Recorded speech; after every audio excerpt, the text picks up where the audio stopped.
Leviticus 7. These are the regulations for the guilt offering, which is most holy. The guilt offering is to be slaughtered in the place where the burnt offering is slaughtered, and its blood is to be splashed against the sides of the altar. All its fat shall be offered, the fat tail, and the fat that covers the internal organs, both kidneys with the fat on them near the loins, and the long lobe of the liver, which is to be removed with the kidneys. The priest shall burn them on the altar as a food offering presented to the Lord. It is a guilt offering. Any male in a priest's family may eat it, but it must be eaten in the sanctuary area. It is most holy. The same law applies to both the sin offering and the guilt offering. They belong to the priest who makes atonement with them. The priest who offers a burnt offering for anyone may keep its hide for himself. Every grain offering baked in an oven or cooked in a pan or on a griddle belongs to the priest who offers it, and every grain offering, whether mixed with olive oil or dry, belongs equally to all the sons of Aaron. These are the regulations for the fellowship offering anyone may present to the Lord.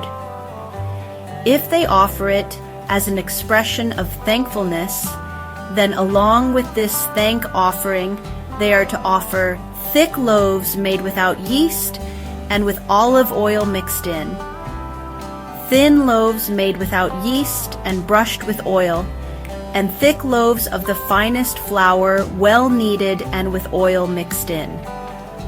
Along with their fellowship offering of thanksgiving, they are to present an offering with thick loaves of bread made with yeast. They are to bring one of each kind as an offering, a contribution to the Lord. It belongs to the priest who splashes the blood of the fellowship offering against the altar. The meat of their fellowship offering of thanksgiving must be eaten on the day it is offered. They must leave none of it till morning. If, however, their offering is the result of a vow, or is a free will offering, the sacrifice shall be eaten on the day they offer it, but anything left over may be eaten on the next day.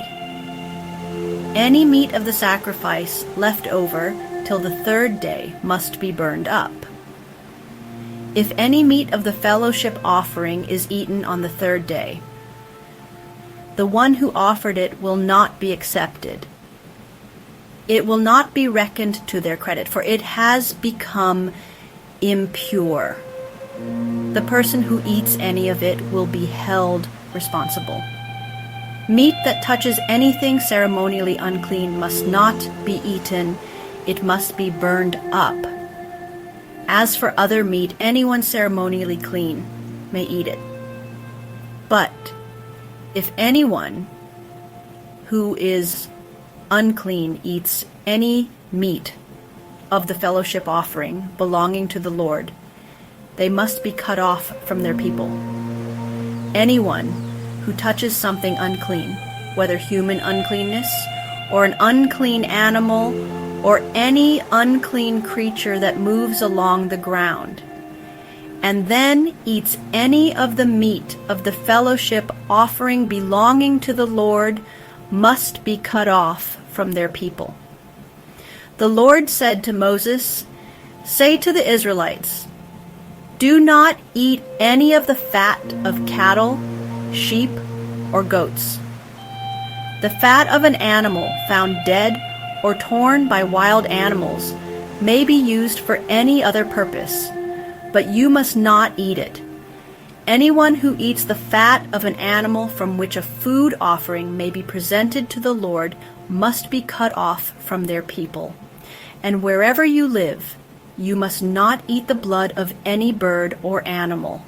Anyone who eats blood must be cut off from their people.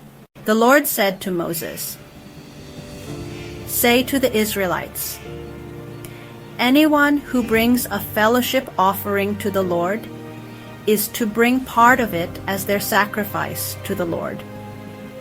With their own hands they are to present the food offering to the Lord.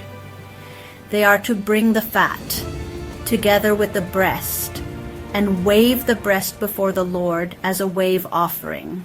The priest shall burn the fat on the altar, but the breast belongs to Aaron and his sons. You are to give the right thigh of your fellowship offerings to the priest as a contribution. The son of Aaron, who offers the blood and the fat of the fellowship offering, shall have the right thigh as his share. From the fellowship offerings of the Israelites, I have taken the breast that is waved and the thigh that is presented, and have given them to Aaron the priest and his sons as their perpetual share from the Israelites. This is the portion of the food offerings presented to the Lord that were allotted to Aaron and his sons on the day they were presented to serve the Lord as priests. On the day they were anointed, the Lord commanded that the Israelites give this to them as their perpetual share for the generations to come. These, then, are the regulations for the burnt offering, the grain offering, the sin offering, the guilt offering, the ordination offering, and the fellowship offering, which the Lord gave Moses at Mount Sinai in the desert of Sinai on the day he commanded the Israelites to bring their offerings to the Lord.